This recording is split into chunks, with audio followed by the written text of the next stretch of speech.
From the moment we wake up to the evening hour when we go back to bed, there is never a real break in which we can give our brain a break from the constant stimulation. And in today's digital age, we are so used to our virtual assistants that we can hardly imagine life without them. Before I even get up in the morning, I take my phone to check if there are any important messages on WhatsApp. Whether I am actively seeking entertainment or wanting to suppress a 5-minute boring pause, it has become so easy to open an app and scroll endlessly. We are constantly logged into every application, making the friction to use them as minimal as possible. The ringtone when you get a call or a message are only of short duration. However, it is enough to disrupt our concentration. I realized that I needed to change my behavior in order to regain calmness and feel more centered again. So I took a digital timeout about 2 years ago. Hi, if you're new here, I'm Jeremy. I'm a doctor from Germany. And if you want to live a more conscious life, then stay tuned. What were my intentions? This timeout was not primarily about eliminating my mobile phone from my routines. I don't associate my phone with negativity. It is not malicious that takes all of my attention, at least not all of it. It is a tool that helps me manage my daily life. It helps me to stay organized, acquire a lot of knowledge, make my appointments on time, and get me to my next destination with the help of maps. This was about approaching technology more consciously. I didn't want to be like a zombie or a slave to apps on my phone that constantly give me a little dopamine kick. I want to lead a simple lifestyle, and reducing the digital stimulation helps me to keep a clear vision to things that are really important to me in life. As with everything in life, it is important to adapt the rules to your own lifestyle. Make your own system. What's realistic for you might not be realistic for the next person. I don't know what you need your phone for. Is it the main means of communication for your work? Maybe you are in a long-distance relationship and so on. Or on the other hand, is your phone always with you because it feels easier to fill uncomfortable pauses? Because it's hard to look other people in the eye? Maybe you're sitting on the train or you're waiting in line for your coffee and you rather fill the time with mindless scrolling. And why do you want to change your behavior? This question helps us to recognize the deep-seated motives that drive us to strive for changes. Maybe you want to be more productive and spend less time on your phone.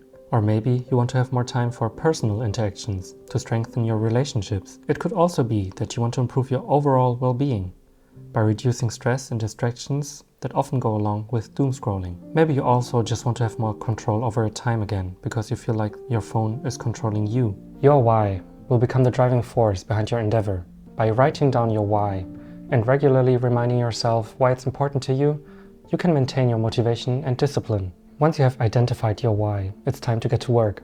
As with any resolution, you should start with the status quo. Unfortunately, most people will fail at this task because it involves work. But this step is crucial if you want to reach your goal.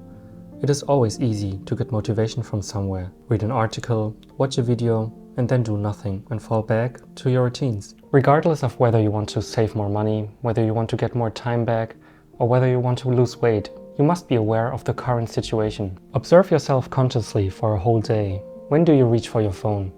When do you just take a quick look?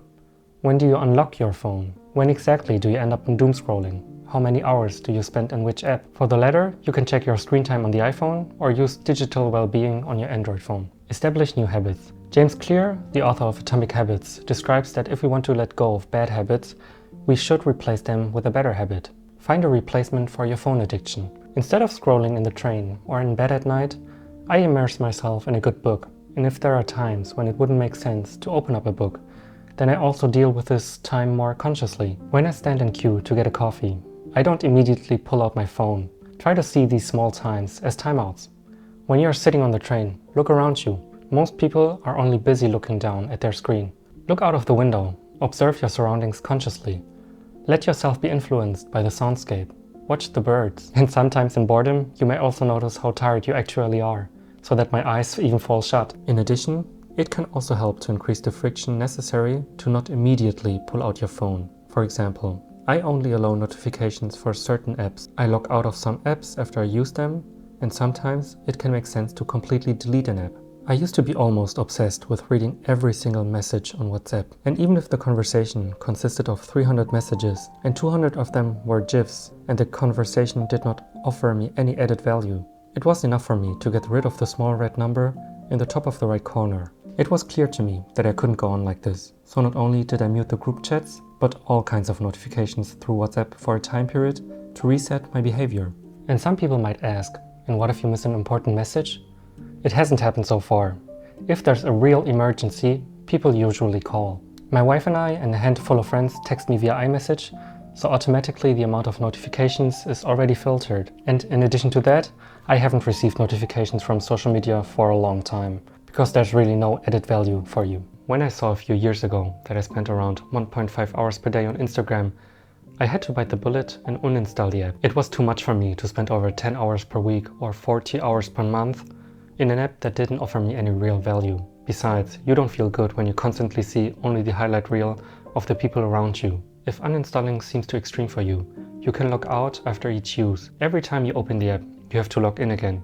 It is the kind of friction that becomes very strenuous. So sometimes you may close the app again after the first click. For me, however, the radical method was much more helpful. This reset fundamentally changed my behavior, so that, for example, I can leave Instagram installed without feeling the urge to open it at all. But I must say that I probably didn't have Instagram for 2 years. If you feel like you want to live a life that is more authentic to you, you can click on this video.